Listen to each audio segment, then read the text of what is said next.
Այն ժողովուրդը, որը չունի պատմական հիշողություն, չի կարող հարատևել։ Այս համոզմունքն է որդեգրել Խնութ մշակութային հիմնադրամը, հետապնդելով մի նպատակ՝ նպաստել հայկական հարցի լուծմանը։ Խնութ հիմնադրամն օրերս հյուրընկալվել էր Գևորգյան հոգևոր ճեմարանում։ Հիմնադրամի նախագահ Սամվել Մհերյանը ճեմարանի գրադարանին նվիրեց Խնութի քարտեզն ու իր հեղինակած Մենավոր բազե պատմավեպը, որի հիմքում գավառի ներկան ու անցյալը ներկայացնող իրողություններ են։ Պատմավեպի նկարագրվող տարածքները ուսումնասիրելու հետ նպատակով գնացինք Արևմտյան Հայաստան Խնութ գավառ եւ նկարահանեցինք այս ֆիլմը։ Նպատակն էր, որ խնութցիներին, ովքեր փրկվել են ժառանգները, կան դիտեն իրենց գյուղերը։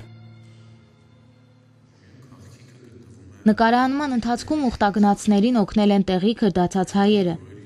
Ռեժիսորը ցավով է պատմում, որ 21 եկեղեցուց եւ 8 վանքից ոչ մեկը չի պահպանվել։ Մնացել է միայն Հարոս գյուղի Նորելացի վանքը, որին ձեռք չեն տվել մի պատճառով։ Վանքը կառուցված է ժայռի մեջ։ Գևորգյան հոգևոր ճեմարանի սաները հնարավորություն ունեցան տեսնելու Խնութի դրախտավայր հիշեցնող բնաշխարհը, այն ամենն, ինչ կորցրինք ողբերգական 1915-ին։ Խնութի 300-ից ավելի հայկական գյուղերի բնակչությունը աշնանաբար սկսեց նոսրանալ, բայց բնակչության մեծամասնությունը հայեր էին, մինչև 19-րդ դարի վերջը։ 26,000 հայություն էր ապրում մինչև առաջին համաշխարհային պատերազմը Խնութ գավառում, ամեն գյուղը ուներ հսկայական դպրոցներով, կառույցներով, շեն գյուղեր էին։ Բոլոր գավառների նման Խնութը եւս հայաթափ եղավ Համիդյան ջարդերի ժամանակ։ Խնութի բնակչության հիմնական հատվածն այսօր քրդեր են, ովքեր այն իրենց պապենական երկիրն են համարում։ Գևորգ Խաչատրյանն արմատներով գավառի Արամի գյուղից է։ Առաջին անգամ 4 տարի առաջ է ոտք դրել հայրենի հողի վրա։ Հրաշքով գտանք մեր տունը,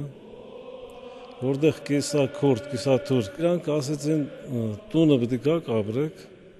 եւ ասեցի այո, պետք է գանք ապրենք։ Ինքը այդ մարդը մոտ 50 տարեկան մարդ ասեց, որ իմ պապս ճիշտ էր։ Ասեցիք ինչի համար։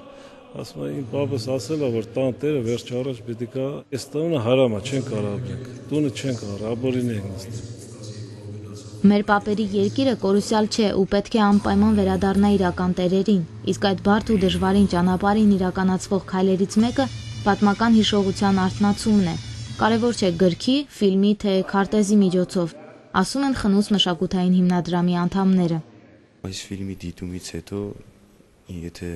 որևէ մեկը հանգիստ պետք է իր գլուխը բարձին դնի, վստահաբար մոռացել է շատ բաների մասին։ Կոչ էր բոլորիս որպես հայի հայրենասերի, որ վերադարձի գաղափար ունենանք եւ ամեն տեղ ինչպես զանգակ հնչեցնենք հայրենասիրության այդ ոգին, հիշելով մեր անցյալը, հիշելով մեր պապերին, որոնք ապրել, ստեղծել եւ արարել են այդ գեղեցիկ հսկայական հողերը։